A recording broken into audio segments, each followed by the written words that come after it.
Hello दोस्तों, good evening, नमस्कार। कैसे हैं आप सभी लोग? तो आशा और उम्मीद करता हूँ आप लोग सब स्वस्थ होंगे। तो दोस्तों, एक बार फिर से स्वागत है आपका मेरे नए ब्लॉग में। तो मैं हूँ दिगंबर बिष्ट और मैं हूँ उत्तराखंड के खूबसूरत हिल स्टेशन रानीखेत से। तो दोस्तों, आज आपके सामने एक बार फिर से उपस्थित हूँ एक नए ब्लॉग के साथ। तो आज के ब्लॉग में मैं आपके लिए लेके आया हूँ एक नई चीज़। तो जैसे कि आप लोग देख पा रहे हैं, तो मैं आपके लिए ले आया हूँ आज एक नया उत्तराखंड का औषधीय पौधा। तो ये है दोस्तों कंडाली, यानी कि इसको कहीं कंडाली कहते हैं, हमारे पहाड़ों में इसे कहते हैं सिसोण, और हिंदी में इसको कहते हैं बिच्छू घास। यानी कि इसके बहुत सारे नाम हैं, कोई इसको बिच्छू घास कहता है, कोई कंडाली कहता है, कोई हमारे पहाड़ों में हमारे इस साइड को तो इसको सिसोण कहते हैं। तो दोस्तों, ये एक औषधीय पौधा है, बहुत ही इम्पोर्टेंट। आयुर्वेद में इसका बहुत ज़्यादा उपयोग है दोस्तों, बहुत ज़्यादा फ़ायदेमंद है। तो पुराने लोग तो इसकी सब्ज़ी खाया करते थे, आजकल भी लोग खाते हैं, पर आजकल तो जो खा रहे हैं वो सिर्फ़ एक शौक के मारे ही खा रहे हैं। यानी कि एक उत्सुकता के कारण ही इसकी सब्ज़ी खा रहे हैं, 1 या 2 बार खाते हैं टेस्ट करने के लिए। लेकिन पुराने लोगों ने तो अपना जीवन यापन ही इन प्राकृतिक औषधियों का उपयोग करके ही किया। पुराने लोग तो अपना उनका खाना ही यही होता था, है ना? सिसोण पुराने लोगों ने बहुत खाया हुआ है। तो हमारे यहाँ से जो लोग हैं, वो लोग तो पहचान ही रहे होंगे। जो लोग बाहर शहरों से हैं, वो लोगों के लिए नई चीज़ है। इसको आप लोग इंटरनेट पर भी सर्च कर सकते हैं। आप लोग देखिएगा कि बिच्छू घास क्या है, तो आसानी से आपको इंटरनेट पर मिल जाएगी। और आजकल तो इसकी बहुत ज़्यादा माँग है, बहुत माँग है इसकी आजकल, क्योंकि इसके बहुत सारे फ़ायदे हैं। आयुर्वेद में इसका बहुत ज़्यादा फ़ायदे हैं। तो बहुत सारी औषधियाँ बनाने के लिए इसका उपयोग किया जाता है। और आजकल तो नया ट्रेंड ये है कि इसकी चाय भी पी जा रही है। तो आप इसको अगर इंटरनेट पर सर्च करेंगे, तो आपको ये बहुत महंगी वहाँ पर मिलेगी, और बहुत महंगे दामों पर आपको मिलने वाली है वहाँ पर ये। तो आजकल इसकी चाय भी पी रहे हैं, लेकिन नॉर्मली इसकी सब्ज़ी खाई जाती है। ये एक ये है, देखो आप लोग ध्यान से देखिएगा, ये घासनुमा ही ये पौधा होता है, पर इसमें थोड़े से वो बाल होते हैं ना, बहुत थोड़े से, क्या मतलब बहुत ज़्यादा इसमें वो जो झीस टाइप के ये दिख रहे हैं ना आपको, ये वाइट वाले जो झीस दिख रहे हैं ना, यही लगते हैं। पुराने ज़माने में तो बच्चों को सीधा करने का एक यंत्र भी यही होता था। जो बच्चे बिगड़ जाते थे ना, तो उनको सीधा करने का, यानी कि उनको लाइन में लाने का एक तरीका यही था। इससे ही उनका इलाज भी होता था। और पुराने ज़माने में ना बहुत सारे और भी इसके उपयोग थे। पुराने क्या, अभी भी हैं, पर आजकल लोग यूज़ नहीं करते हैं। थोड़ा-सा अगर कहीं पर कमर दर्द होता है, घुटना दर्द करता है, तो लोग क्या करते हैं आजकल, तुरंत डॉक्टर के पास जाके एक दर्द की गोली खा लेते हैं। लेकिन पुराने ज़माने में ना तो डॉक्टर होता था इन पहाड़ों में, और ना कहीं ऐसी सुविधाएं उपलब्ध थी हॉस्पिटलों की। तो उन दिनों लोग आयुर्वेदिक चीज़ों का ही उपयोग करते थे। और ये कंडाली, यानी कि बिच्छू घास को वो क्या करते थे, जहाँ पर दर्द हो रहा है, सपोज़ कमर दर्द हो रहा है, तो वहाँ पर इस बिच्छू घास को एक कपड़े से पकड़ के वहाँ पर ज़ोर से दाबते थे। यानी कि इसके जो ये कांटे होते हैं हल्के, इनको वहाँ पर लगाते थे ज़ोर से। तो इससे क्या होता था, कमर दर्द में आराम होता था। तो इससे हमें पता चलता है कि ये एंटी एनाल्जेसिक का काम करता है, यानी कि ये दर्द निवारक का काम करता है। हमारे बॉडी में कहीं पर भी दर्द होती है, तो ये दर्द निवारक का काम करता है। आजकल इसकी औषधियाँ, यानी कि दवाइयाँ भी बनती हैं।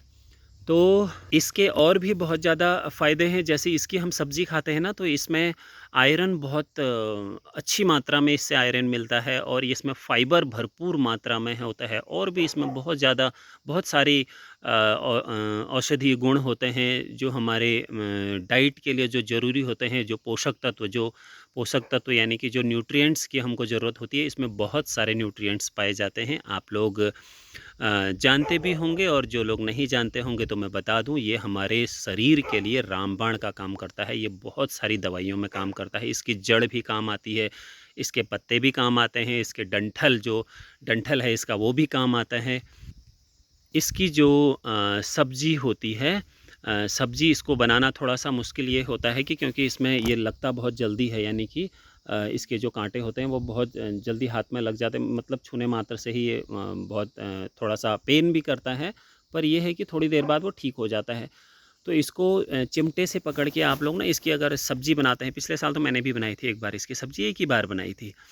क्योंकि उसमें थोड़ा टाइम लग जाता है, इसको तोड़ना धोना थोड़ा सा ऐसा मुश्किल होता है, पर इतना ज़्यादा भी मुश्किल नहीं है, हम लोग इसका उपयोग कर सकते हैं। तो एक एक इसका आइडिया ये है कि आप इसको एक हाथ से चिमटे से और दूसरे हाथ पर कैंची लेके या फिर बड़ी वाली दराती लेके आप इसको आराम से चिमटे से पकड़ के इसकी जो कोमल कोमल पत्तियां हैं इनको तोड़ के इनकी आप सब्जी बना सकते हैं।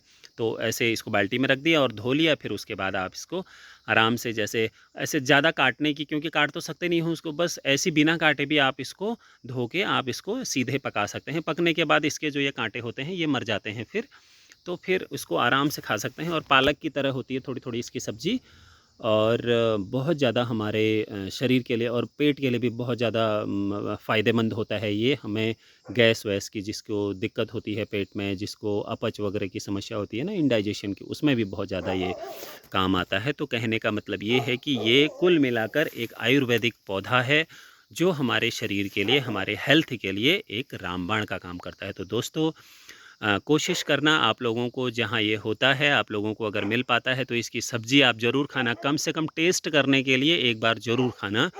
तो ये बहुत ज़्यादा फ़ायदेमंद है ये।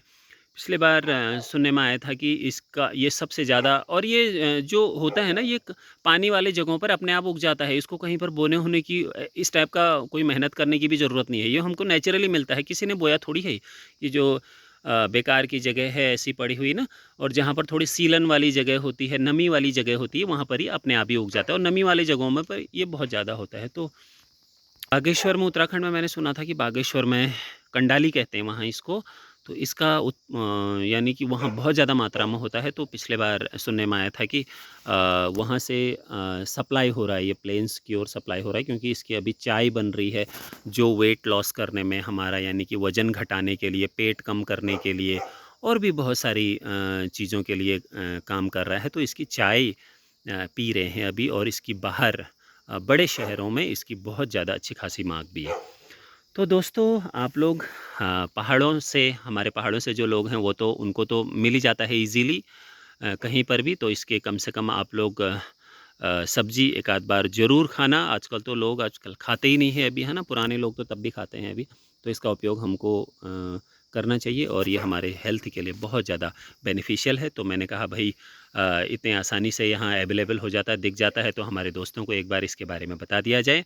तो ये था आज का मेरा वीडियो, जो था कंडाली घास यानी कि बिच्छू घास, यानी कि हमारे यहाँ इसको बोलते हैं सिसोण। तो इसके ऊपर का आज का मेरा ये वीडियो, मैंने कहा अपने व्यूअर्स को, अपने दर्शकों को थोड़ा सा इसके बारे में बता दिया जाए। तो दोस्तों, ये था आज का वीडियो, और फिर से मिलेंगे हम एक नए वीडियो के साथ कल इसी चैनल पर, जिसका नाम है दिगंबर बिस्ट पहाड़ी ब्लॉगर। तो आप लोग मेरे चैनल को खूब सारा प्यार दीजिए, देखते रहिएगा, और आगे भी आपको कुछ नई चीज़ें इसमें देखने को मिलेंगी। और चैनल को लाइक एंड शेयर करना अपने दोस्तों के साथ, जो लोग हमारे पहाड़ से हैं, हमारे पहाड़ की चीज़ें, हमारे कल्चर, हमारी संस्कृति देखना चाहते हैं, उन लोगों को आप, उनके साथ मेरे चैनल को आप शेयर कर सकते हैं। तो दोस्तों, ऐसी देखते रहिएगा। फिर से मिलेंगे कल एक नए ब्लॉग के साथ। Okay, thank you, bye bye.